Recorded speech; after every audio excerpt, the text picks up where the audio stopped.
La Bible en un an. Lecture du 7 octobre. Colossiens, chapitre 3, versets 1 à 17. Si donc vous êtes ressuscités avec Christ, cherchez les choses d'en haut, où Christ est assis à la droite de Dieu. Affectionnez-vous aux choses d'en haut, et non à celles qui sont sur la terre, car vous êtes morts, et votre vie est cachée avec Christ en Dieu. Quand Christ, votre vie, paraîtra, alors vous paraîtrez aussi avec lui dans la gloire. Faites donc mourir les membres qui sont sur la terre, l'impudicité, l'impureté, les passions, les mauvais désirs et la cupidité qui est une idolâtrie. C'est à cause de ces choses que la colère de Dieu vient sur les fils de la rébellion, parmi lesquels vous marchiez autrefois, lorsque vous viviez dans ces péchés. Mais maintenant, renoncez à toutes ces choses, à la colère, à l'animosité, à la méchanceté, à la calomnie, aux paroles déshonnêtes qui pourraient sortir de votre bouche. Ne mentez pas les uns aux autres, vous étant dépouillés du vieil homme et de ses œuvres, et ayant revêtu l'homme nouveau, qui se renouvelle dans la connaissance selon l'image de celui qui l'a créé. Il n'y a ici ni grec, ni juif, ni circoncis, ni incirconcis, ni barbare, ni chite, ni esclave, ni libre, mais Christ est tout et en tous. Ainsi donc, comme des élus de Dieu, saints et bien-aimés, revêtez-vous d'entrailles de miséricorde, de bonté, d'humilité, de douceur et de patience. Supportez-vous les uns les autres, et si l'un a sujet de se plaindre de l'autre, pardonnez-vous réciproquement. De même que Christ vous a pardonné, pardonnez-vous aussi. Mais par-dessus toutes ces choses, revêtez-vous de la charité, qui est le lien de la perfection. Et que la paix de Christ, à laquelle vous avez été appelés pour former un seul corps, règne dans vos cœurs, et soyez reconnaissants. Que la parole de Christ habite parmi vous abondamment. Instruisez-vous et exhortez-vous les uns les autres en toute sagesse, par des psaumes, par des hymnes, par des cantiques spirituels, chantant à Dieu dans vos cœurs sous l'inspiration de la grâce.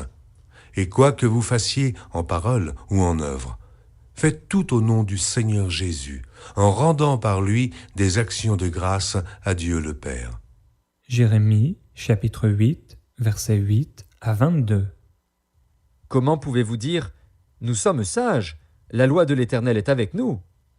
C'est bien en vain que s'est mise à l'œuvre la plume mensongère des scribes.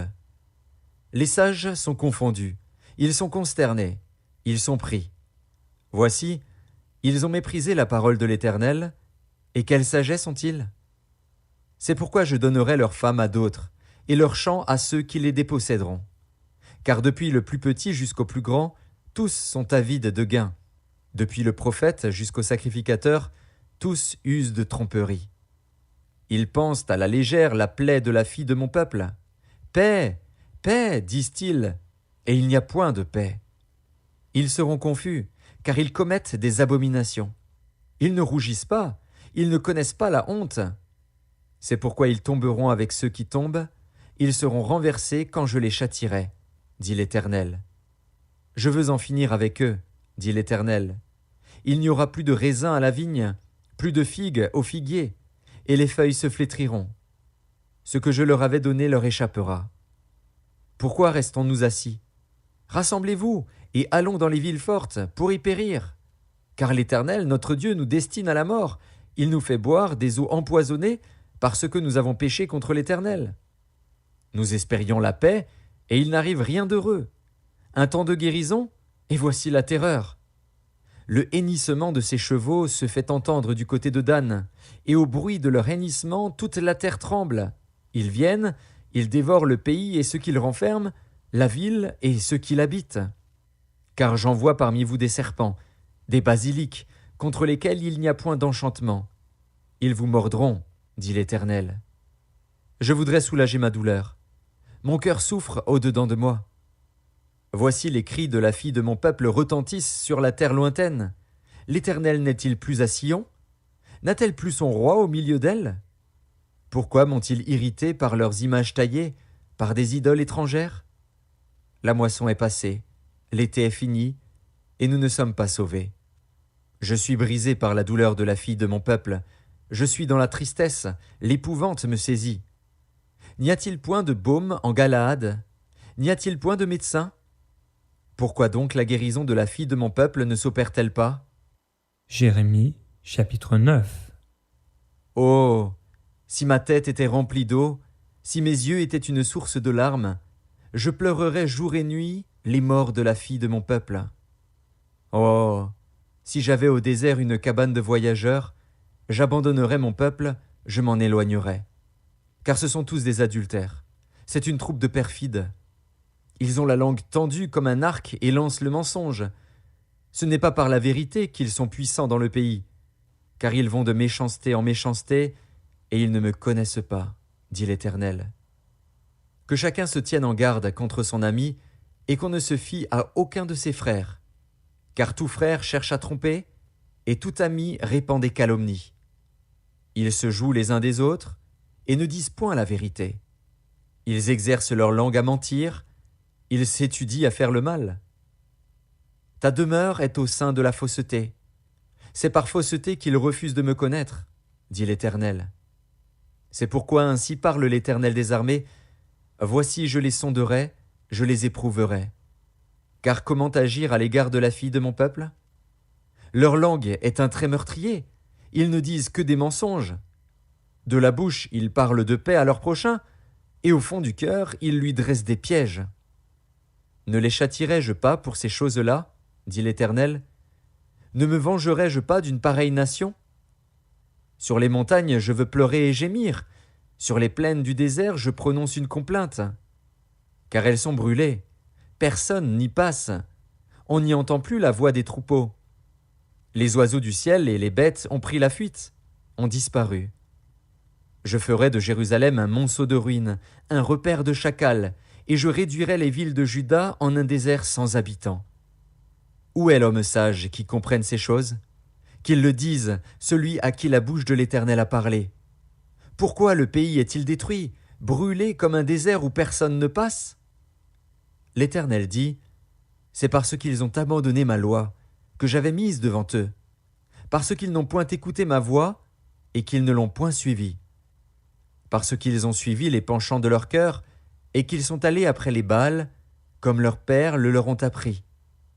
C'est pourquoi ainsi parle l'Éternel des armées, le Dieu d'Israël. Voici, je vais nourrir ce peuple d'absinthe, et je lui ferai boire des eaux empoisonnées. Je les disperserai parmi des nations que n'ont connues ni eux ni leurs pères, et j'enverrai derrière eux l'épée, jusqu'à ce que je les ai exterminés. Ainsi parle l'Éternel des armées. Cherchez, appelez les pleureuses, et qu'elles viennent. Envoyez vers les femmes habiles, et qu'elles viennent. Qu'elles se hâtent de dire sur nous une complainte, et que les larmes tombent de nos yeux, que l'eau coule de nos paupières. Car des cris lamentables se font entendre de Sion. Et quoi? Nous sommes détruits, nous sommes couverts de honte. Il nous faut abandonner le pays. On a renversé nos demeures. Femmes, écoutez la parole de l'Éternel, et que votre oreille saisisse ce que dit sa bouche. Apprenez à vos filles des chants lugubres, enseignez-vous des complaintes les unes aux autres. Car la mort est montée par nos fenêtres, elle a pénétré dans nos palais. Elle extermine les enfants dans la rue, les jeunes gens sur les places. Dis, ainsi parle l'Éternel, les cadavres des hommes tomberont comme du fumier sur les champs, comme tombe derrière le moissonneur une gerbe que personne ne ramasse. Ainsi parle l'Éternel, que le sage ne se glorifie pas de sa sagesse, que le fort ne se glorifie pas de sa force, que le riche ne se glorifie pas de sa richesse, mais que celui qui veut se glorifie d'avoir de l'intelligence et de me connaître, de savoir que je suis l'Éternel, qui exerce la bonté, le droit et la justice sur la terre. Car c'est à cela que je prends plaisir, dit l'Éternel. Voici, les jours viennent, dit l'Éternel, où je châtierai tous les circoncis qui ne le sont pas de cœur, l'Égypte, Juda, Édom, les enfants d'Ammon, Moab, tous ceux qui se rasent les coins de la barbe, ceux qui habitent dans le désert, car toutes les nations sont incirconcises, et toute la maison d'Israël a le cœur incirconcis. Psaume chapitre 78, versets 32 à 55. Malgré tout cela, ils continuèrent à pécher et ne crurent point à ses prodiges. Il consuma leurs jours par la vanité et leurs années par une fin soudaine. Quand il les frappait de mort, ils le cherchaient. Ils revenaient et se tournaient vers Dieu. Ils se souvenaient que Dieu était leur rocher, que le Dieu Très-Haut était leur libérateur. Mais ils le trompaient de la bouche et ils lui mentaient de la langue. Leur cœur n'était pas ferme envers lui et il n'était pas fidèle à son alliance. Toutefois, dans sa miséricorde, il pardonne l'iniquité et ne détruit pas. Il retient souvent sa colère et ne se livre pas à toute sa fureur. Il se souvint qu'il n'était que chair, un souffle qui s'en va et ne revient pas. Que de fois ils se révoltèrent contre lui dans le désert. Que de fois ils l'irritèrent dans la solitude. Ils ne cessèrent de tenter Dieu et de provoquer le Saint d'Israël. Ils ne se souvinrent pas de sa puissance, du jour où il les délivra de l'ennemi, des miracles qu'il accomplit en Égypte et de ses prodiges dans les campagnes de Tsoan. Il changea leurs fleuves en sang et ils ne purent en boire les eaux. Il envoya contre eux des mouches venimeuses qui les dévorèrent et des grenouilles qui les détruisirent. Il livra leur récolte aux sauterelles, le produit de leur travail aux sauterelles. Il fit périr leurs vignes par la grêle et leurs sycomores par la gelée. Il abandonna leur bétail à la grêle et leurs troupeaux au feu du ciel. Il lança contre eux son ardente colère, la fureur, la rage et la détresse, une troupe de messagers de malheur.